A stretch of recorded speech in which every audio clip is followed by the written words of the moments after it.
I'm sure you're all wondering, who on earth is this woman and where is she back from?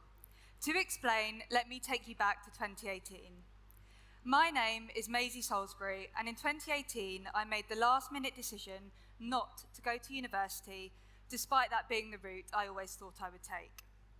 I found out about a programme called Investment 2020, and I learned that I didn't need to go to university, study economics, and get into lots of debt to get my job in finance like I always thought I did.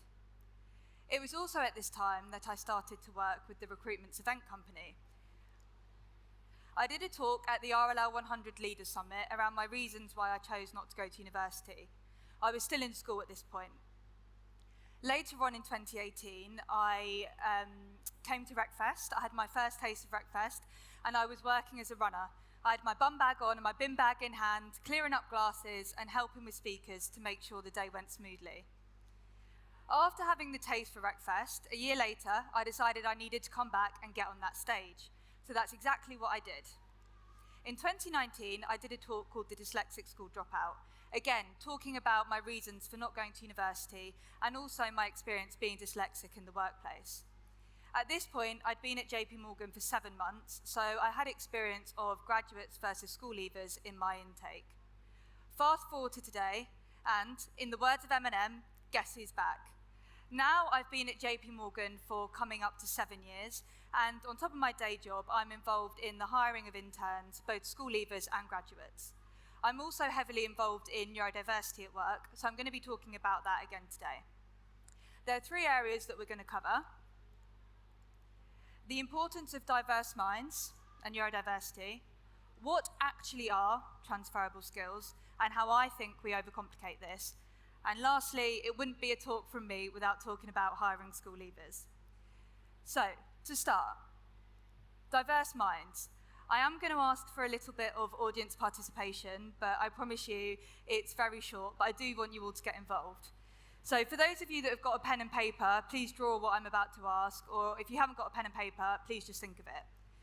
So can everyone draw or think of a bat and a bull? Now, clearly I can't walk around and see what you've all drawn, and for those of you who have imagined it, unfortunately, I'm not a mind reader, but I'm going to guess at what I think most people have drawn. I imagine most people thought of this, but I wonder if we've got anyone that's thought of this in the room. Now I'm going to show you what I actually asked for: a bat and a bull. But why is this important? I think we can all agree that based on what I asked and what you thought of, none of these are outrightly wrong. However, they're clearly all very different. And these differences are what is key to success in the workplace. For example, if I'm a CEO and I've got a big important decision to make and I need input from my employees, if I ask a room full of people that think like this, I'm probably going to get 90% of the same answer. But if I throw in people that think like this and this, I'm going to get different inputs, different options, therefore increasing my potential outputs and chances of success. So we've touched briefly on why we need people that think differently in the workplace, but now I'd like to talk about how you can hire them. Most obvious is neurodiversity. Myself, I'm dyslexic and ADHD. Dyslexia is something that I've been diagnosed with since school and I'm very comfortable and very confident with. My ADHD, although it came as absolutely no shock to anyone that knows me, this is quite a new diagnosis and has become more apparent since I've been working in a corporate environment. But I believe that the benefits that these neurodiversities can bring me far outweigh the challenges, and these benefits can actually really positively impact my team and my organisation. People who are neurodivergent are out-of-the-box thinkers, bigger picture thinkers, and tend to be more creative. It's thought that 20 to 40% of entrepreneurs are dyslexic, which is far higher than the percentage within the general population. There are a plethora of benefits that neurodiversities can bring, but in the interest of time today, I'm going to focus on just 3 that dyslexia can bring. First is KISS. I'm sure we've all heard of Keep It Simple Stupid, and this could not be more apt for dyslexic people. We live in a world of jargon, technical reports, and overcomplicated emails. And dyslexic people are great at delivering an easy-to-understand message versus a complex, nuanced one. They're able to take loads of information and purify this down into an easy, simple-to-understand way. Whether they're delivering this to your clients or your stakeholders, in a world with shortening attention spans where we are fighting for attention, this is more important than ever. Next is resiliency. For many of us with dyslexia, school and work has not been an easy ride. We've had to work harder for the same results and overcome many, many obstacles along the way. We've grown up finding tasks hard and experiencing failure. But the great thing is, we come back fighting. And this is a benefit to your organisation, because when something goes wrong, us dyslexic people don't give up. We come back, we fight, and we try again, because we've always had to. And this confidence, grit, and resiliency are key to what you need in the workplace. Next is empathy. As I mentioned, people with dyslexia tend to grown up finding things difficult and facing challenges. And those people tend to recognise it more in other people and be more open and willing to help. And we all know that the key to employee retention and increased productivity is happy people and a good culture. Dyslexic people are not only aware of their own difficulties, but they tend to be more comfortable in acknowledging them, admitting them, and asking for help.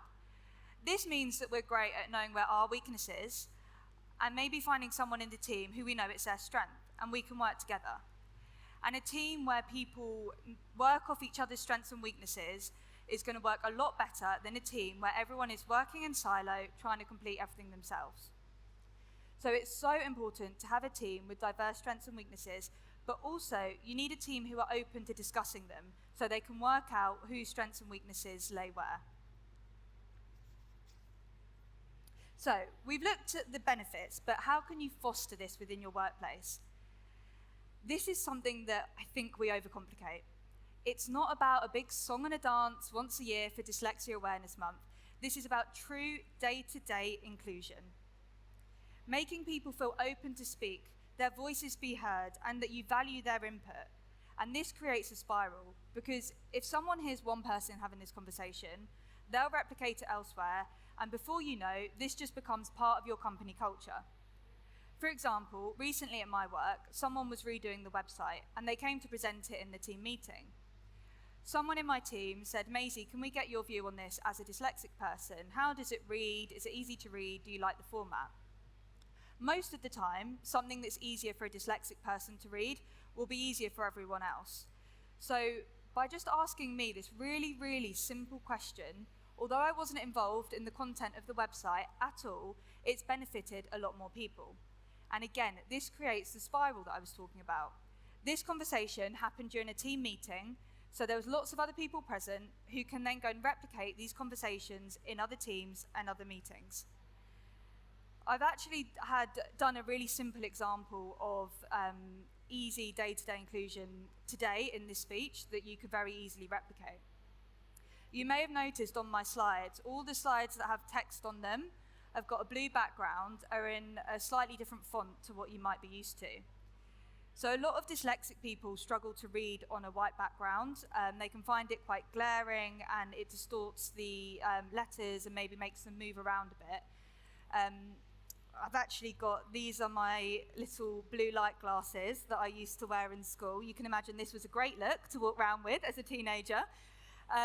So the blue kind of helps that, especially on screens like this. This is where I find the reading on white especially hard.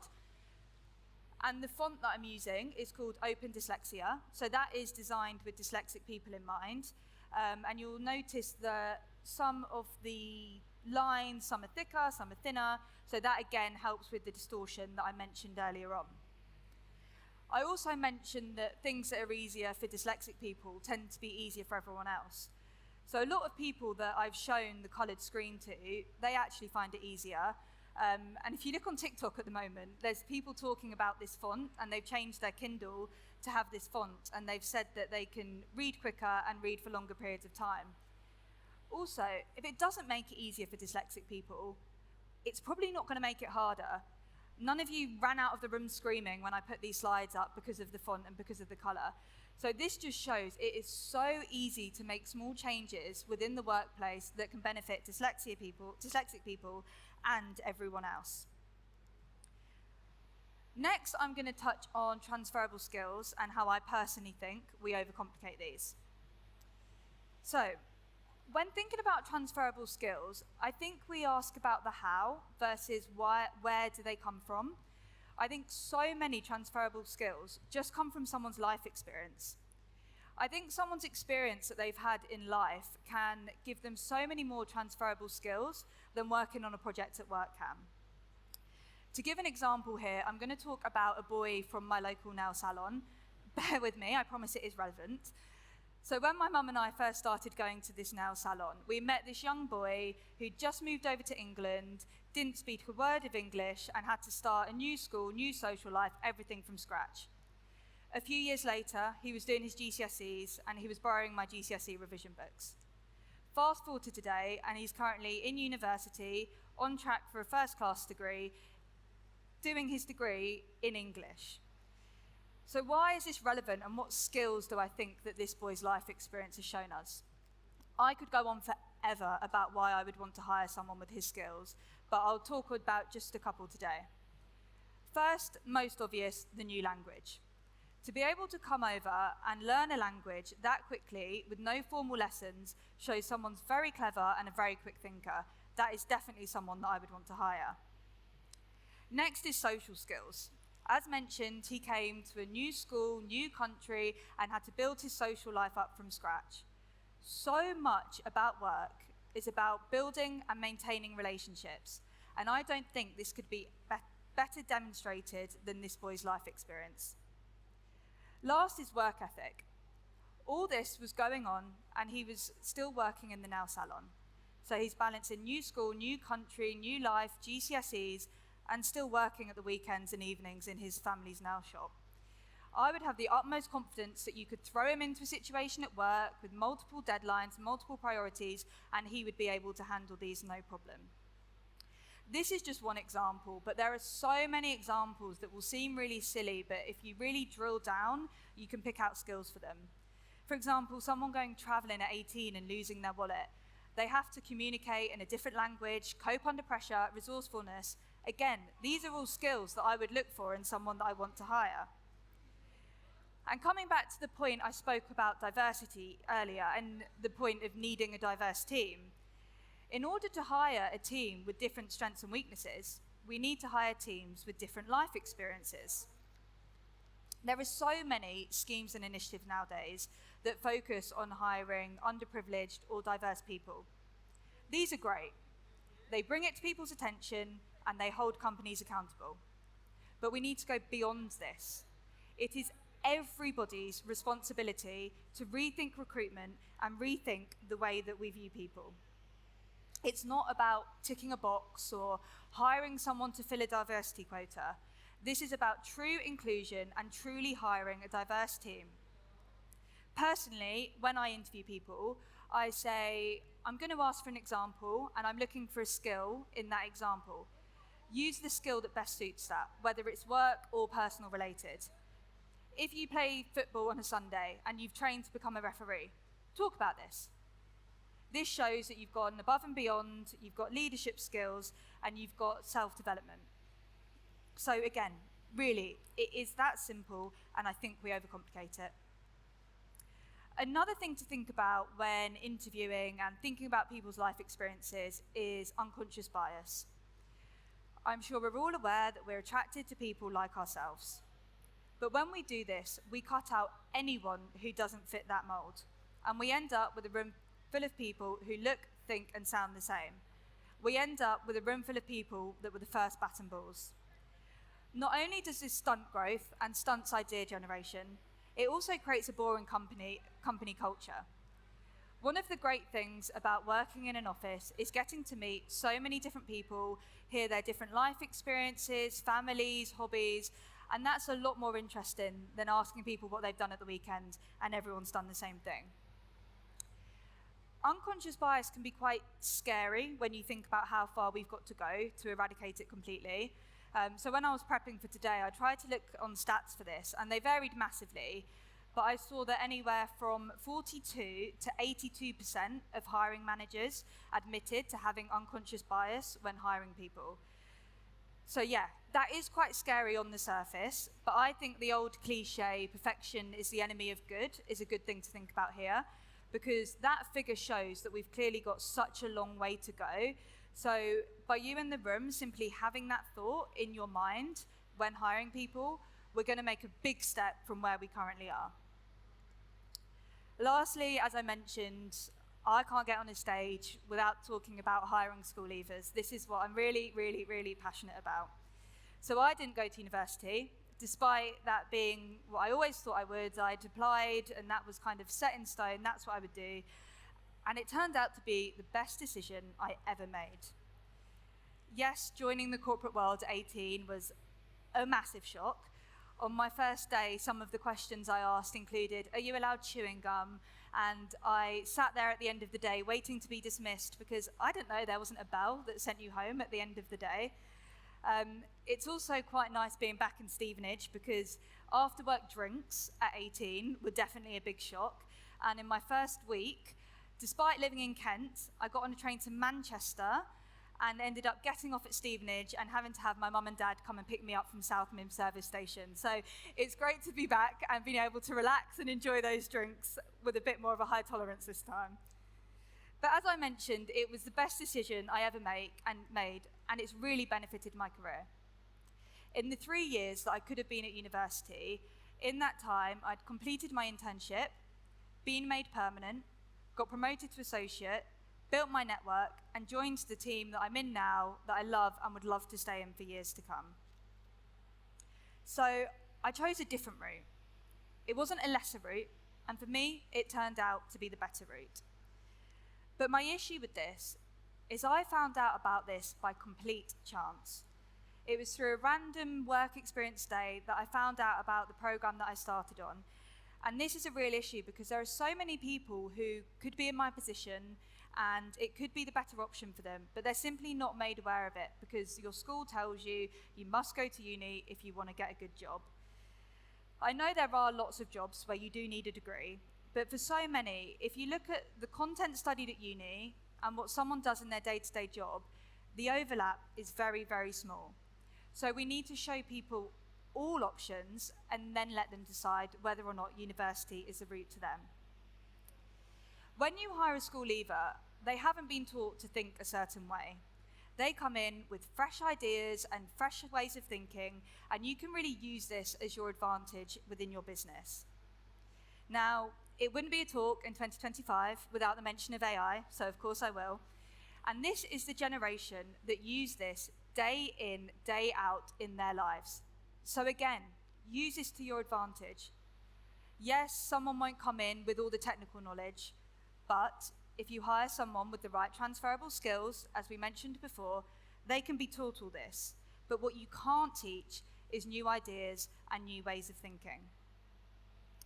In my conversations I have around hiring, particularly when it comes to school leavers, we talk a lot about the phrase potential over polish. You want to look at someone's skills and their drive to learn versus an act they can put on in an interview. Anyone can put on an act and give you rehearsed answers for half an hour, but what you can't do is fake new ideas, new skills, things like that. It's about finding out examples of how someone works versus what they've worked on. Another thing to think about is self-motivation and drive. At uni, you are set work to do, and you have to complete that work in order to get your degree. But I think school leavers are a bit different to that, because anything they've done off their own bat. And it actually worries me a bit, because some of the people that I meet at 18 years old, it is phenomenal what they've achieved. And if I was back against them competing for a job, I don't think I would have my job and be standing where I am today. It's amazing. They've set up charities, raised so much money, gone above and beyond in all aspects. So I think this self-drive shows a lot more than just following the route that you're told to take. I'm not saying degrees aren't hard or they're not an amazing achievement. They obviously are, and we all already know that. I'm talking about different skills and different routes.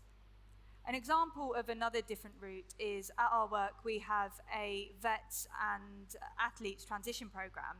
So we get a lot of people that come in from the army and clearly they haven't got a single day's experience in finance, but they are some of the most successful people within our business.